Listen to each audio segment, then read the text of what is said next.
Andrew and Courtney Simpson, though childless, were happy in their marriage for over 10 years. Having children was something they both wanted, but they waited until they were secure in their careers and could financially support a family on a single income. Both of them were in their 30s and were successful lawyers. Drew was a civil litigation attorney, while Court specialized in contract law for a well-known local firm in their hometown. They finally reached a financial level that allowed them to attend their first national convention of the American Bar Association.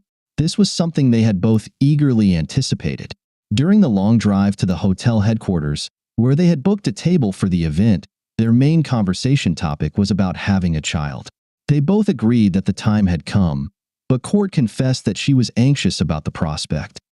It was at the board of directors reception on Wednesday evening that everything fell apart. The evening started well, with both enjoying the atmosphere and the company of their fellow lawyers. It was late in the evening, after the official part of the reception had ended, and there was more drinking, dancing, and loud conversations, when Drew noticed that Court was in a playful mood.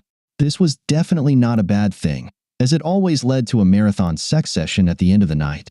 Courtney was a beautiful woman with a lively character, though somewhat cunning and always flirtatious. Tonight was no exception. Drew, on the other hand, was more calm and reserved. This was very unusual for a litigation attorney. At social gatherings, Drew typically blended into the background. He genuinely enjoyed watching people and observing how they interacted. If someone started a conversation, Drew would immediately participate actively. He simply rarely initiated conversations with people he didn't know. When his wife ordered her fourth mojito of the evening, Drew ran his hand along the inside of her stocking-clad thigh. He felt the warmth she radiated with his fingers. That evening, he had spent an excessive amount of time on the dance floor with numerous partners and eagerly anticipated returning to their hotel room. When Drew finally got to what he often called his property, he realized that there was nothing left on her. His eyes lit up when he met the dark green eyes of his wife.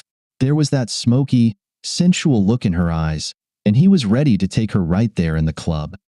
She leaned forward, revealing a large part of her thigh and her ample chest. She let out a low, approving whisper and purred, "I want to have fun tonight, darling," without breaking eye contact. "I can see that. I feel it too, baby. Let's go to the room. Look around, darling. We've never been to this city before. Do you see anyone familiar?" Drew reflexively looked around. "No, I don't think so. Why?"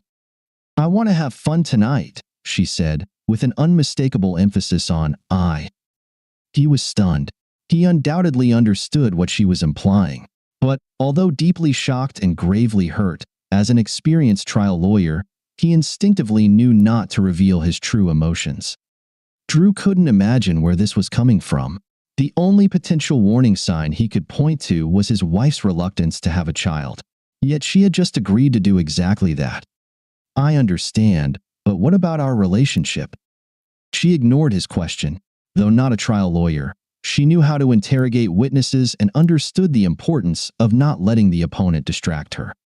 She sighed and held his hand firmly. "Have I been a good wife? In the 15 years we've been together, have you ever had even the slightest doubt about my love and complete devotion to you? Since we became exclusive in our first year, name one time, one instance, just one. I know I flirt, but have you ever doubted me when you saw me doing it?" One might think she had just made the simplest rookie mistake a lawyer could make, asking a question to which she didn't know the answer. But, in truth, there was no mistake, because she already knew the answer. "No, there weren't. I never had any doubts about your commitment to our relationship until 30 seconds ago. Why now?" He resigned himself to the inevitable. It was surprising how quiet she seemed in the middle of a nightclub with flashing lights, loud music pounding through their chests, and a DJ surrounded by over 200 cheerful lawyers. Amidst all this, they spoke in normal voices but didn't miss a single word from each other. "I told you I'm ready to have a baby. I just want this weekend for myself. I deserve it. And on Monday, I'll throw away my birth control pills for our future." She pushed his hand away, leaned back in her chair, and crossed her arms over her chest, emphasizing her ample cleavage and signaling that the conversation was over. "I understand. Have you already chosen someone?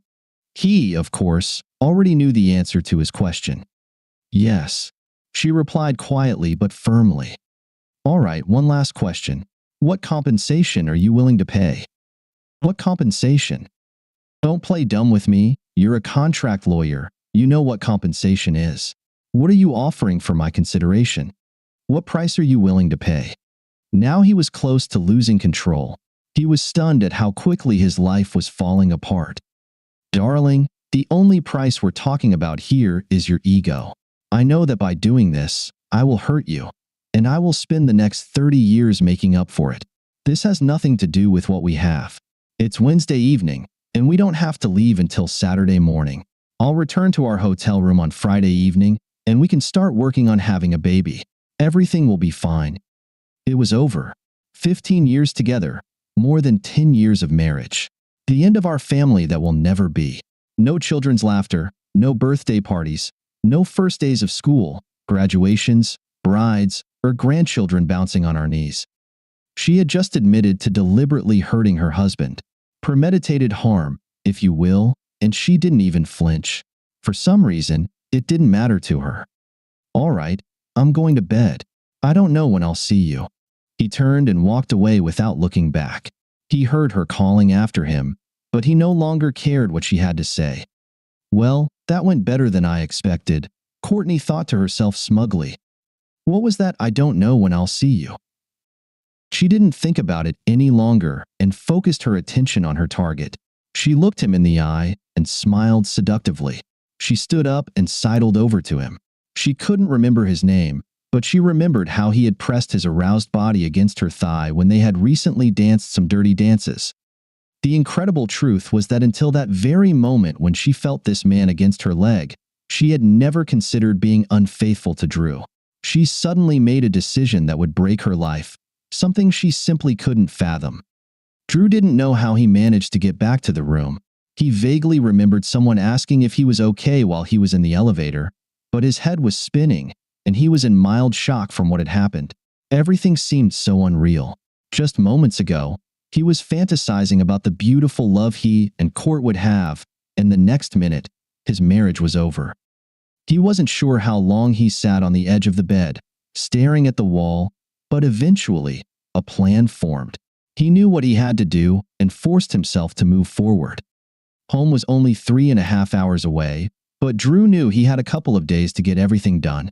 He realized that for Courtney, he wouldn't exist for the next 48 hours.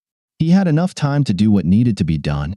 He understood that the first thing he needed to do in the morning was report their joint credit cards as stolen. If he was lucky, some hotel maid would find the purse Court left in the room and take it without reporting it. Drew didn't plan to touch anything his former wife had left in the room. He also thought that if the hotel maid took the purse, it would give him at least until Tuesday. The actual divorce would be simple and clean. They lived in an immaculate state. No kids, no house, no shared property. They had always kept their finances separate and contributed equally to the expenses. They earned about the same amount of money, so the divorce was the easiest part. Starting over was significantly harder. Drew quickly packed his suitcase and was ready to walk out the door. He paused for a moment, considering whether to leave her a note, but then he changed his mind, stepped into the hallway, and headed towards the elevator. The sound of the automatic door closing echoed down the corridor, signaling that he was closing the door on his previous life. On the way to the lobby, a thought struck him, and he stopped at the front desk to check if everything was in order. My wife is in the car. We have an emergency at home, and we need to leave immediately. We left the keys in the room. He watched as the officious clerk pressed a couple of keys, and he realized the cards were deactivated. He couldn't help but smile slightly as he walked outside, knowing how much trouble Courtney would face in a couple of days. 7 years later, Drew sat in a hotel restaurant, sipping iced tea, and waited for his food to arrive. The seminar had been really interesting, promising to be a valuable learning experience that would help him in his family law practice.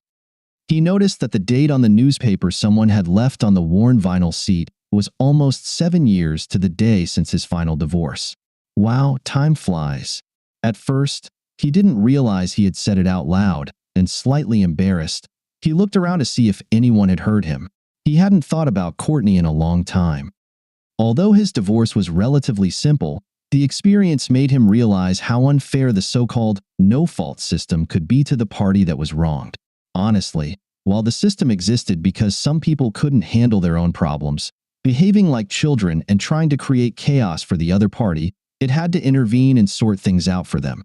These were the cases where the old axiom, "nobody wins in a divorce," truly held true. In any case, it was the motivation Drew needed to switch his specialty to family law. The truth, as he discovered, was that most divorces nowadays happened simply because both parties had made up their minds. There were few disputes, and both sides worked to resolve their situation as quickly and painlessly as possible. He handled any case that came his way. Still, he really enjoyed dealing with the relatively rare cases involving infidelity, where he suspected that the spouse of his client was trying to tighten the screws on his client. His thoughts were abruptly interrupted by a voice he still recognized. "Hi, Drew, how are you?" He looked up and, incredibly, saw her. He couldn't have been more shocked if he had been hit with a cattle prod. "Hey, Court, believe it or not, I was just thinking about you. What are you doing at a family law seminar?" "I'm not attending. I'm here on another matter. May I sit down?" "Of course, I'm sorry." He gestured for her to sit. "I'm really shocked to see you, so you'll have to forgive my manners." "Wow. I really don't know what to say." She sat up straight and spoke in an angry tone. "You never even talked to me, Drew. You never responded to any of my attempts to contact you. You never said a word to anyone in my family again, including my mother, who, as you know, adored you. You didn't even show up at any of the hearings. You just left. I had nothing to say to you. 15 years together, and you couldn't even say go to hell before you ran away?" I walked up to our porch that Monday evening and was served divorce papers before I could even get in the door. When I finally got inside, there wasn't a single thing in the apartment that reminded me of you or our marriage. "I see. You destroyed our marriage with an incredibly selfish act, and I'm the bad guy? If that's all you have to say, just leave me the hell alone." "Drew, I'm really sorry. Just get out of here, Court, right now." He was flushed with rage. Most of the restaurant was now staring at them. She stood up and stumbled away in tears. At that moment, a whirlwind hit Drew. It was the chattering twin sisters and their younger sibling. They piled onto him at full speed, as they usually did. His wife was walking right behind them. She was laughing and smiling, but her smile quickly vanished when she saw his face. Her gaze darted to the rapidly retreating figure of Courtney. That was her, wasn't it, Drew? He could only nod his head, as he was occupied with the 3 children. Without saying another word, his wife, Celia, quickly ran after Courtney. Drew watched as she caught up with Courtney. They began a conversation that ended with Celia helping Courtney to sit down. They must have talked for at least 10 minutes. It looked like they exchanged contact information. Then Celia hugged Courtney, and they parted ways. Celia returned to the table and grabbed their youngest so that Drew could corral the twins into a corner. Drew's eyes and mouth were wide open when Celia sat back down. "She's coming to our home in a couple of weeks, and you two will talk. I mean, really talk. Don't say anything, just nod if you understand." Her tone left no room for argument.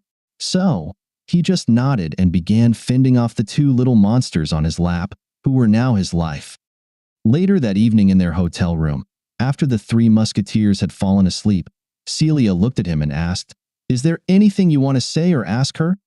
He took a deep breath and quietly said, "For the first few years, I wanted to, but maybe my pride wouldn't let me. But now? No, I have nothing to ask, and I'm glad I didn't give her that chance back then." "What? You're joking, right? This can't be serious?" "It's very serious, Celia. If I had allowed her to talk to me back then, she might have said something that would have made me reconsider. But if that had happened, I would never have met you, and our 3 children wouldn't exist. No, I don't need to talk to her, and I have no regrets." She hugged her husband and showered him with kisses. "You know just what to say to a girl, don't you, baby? But that poor woman needs to talk to you, so the least you can do is sit and listen." "I will, but really, what's the point?" All she's going to say is how sorry she is. If I ask why, she'll say she doesn't really know, and so on and so forth.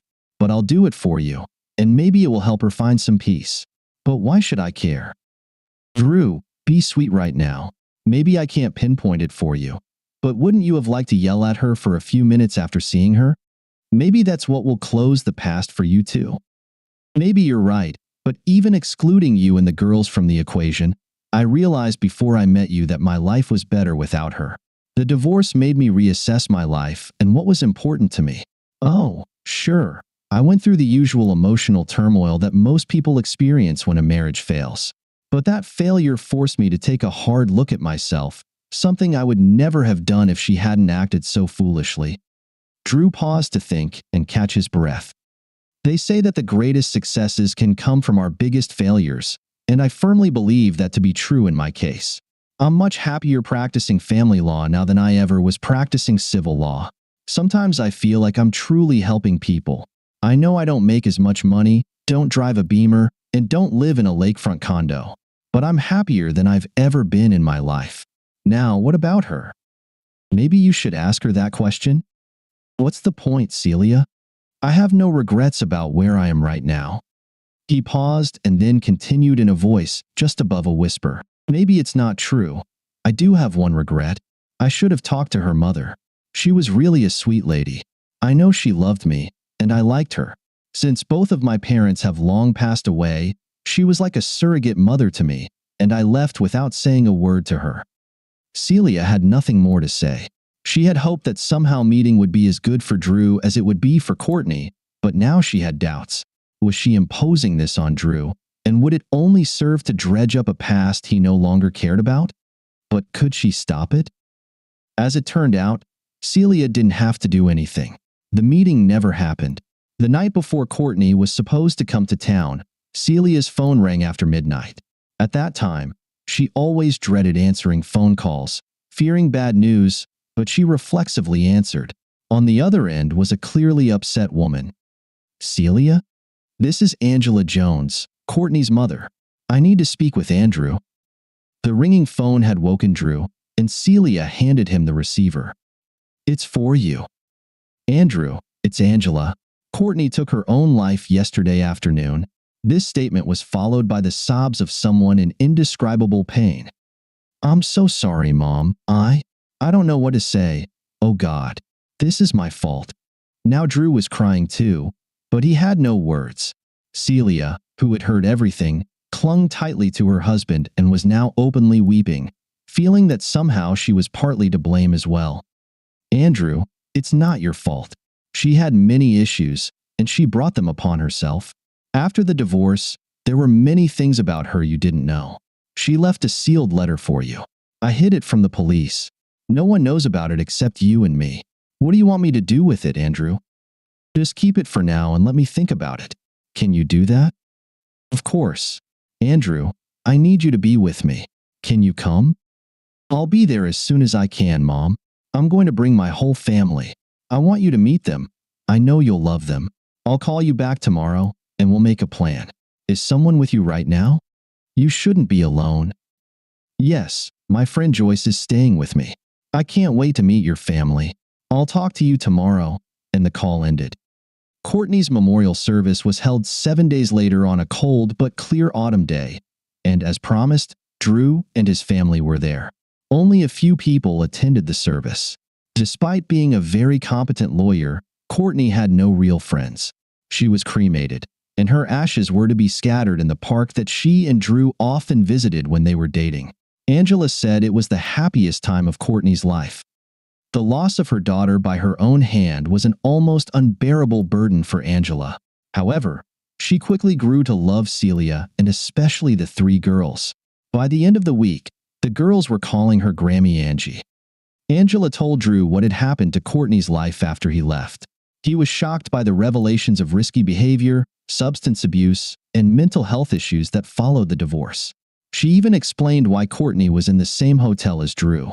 She had disappeared with two men she met at a nightclub and was gone for more than a week. When she returned, she had bruises on her body. According to Angela, this was not unusual. Courtney was also close to losing her partnership at work. He was astonished at how one bad, sudden decision had sent Courtney's life spiraling out of control. The night before Drew's family was to return home, he and Celia had a long conversation and came to some decisions. The next morning, Drew pulled Angela aside while Celia kept the girls occupied. "Mom, we need to talk about a couple of things. First of all, Celia and I want you to move in with us. There's nothing keeping you here anymore. You don't have to decide right away, but we want you to seriously consider it. We'd love to have you with us. If you decide to, we'll be there to help with the move. Please, think about it, okay?" "Oh dear, that's so kind of you. I promise I'll think it over carefully, but I'll miss her so much." She broke down again, and Drew held her as she tried to calm down. Once she was composed, he continued, "We need to talk about the letter. I think the best thing we can do is take the letter and throw it, unopened, into that fireplace. That letter is for you, Andrew.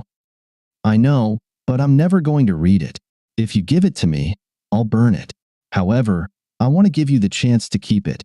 I don't know about you, but I want my memories of Courtney to remain as they were before the divorce. Your memories should also be of that time. And I'm worried that if we read the letter, we'll remember her as she became after the divorce. I don't want anything to do with that damned letter. I'm giving it to you. If you decide to read it, the only thing I ask is that you never, and I mean never, mention anything about it to me." Angela was shocked by his response, but began to understand Andrew's reasoning. She desperately wanted to remember her daughter as she was before her actions broke her life. Maybe the letter contained sincere remorse and acknowledgement of how painful her decision was, but maybe it contained only more pain. Andrew had told her about his encounter with Courtney a few weeks ago. What if Courtney had only more anger and guilt to unload on Andrew? Courtney had not been in the best mental state, especially since she had faced Andrew. Angela was torn.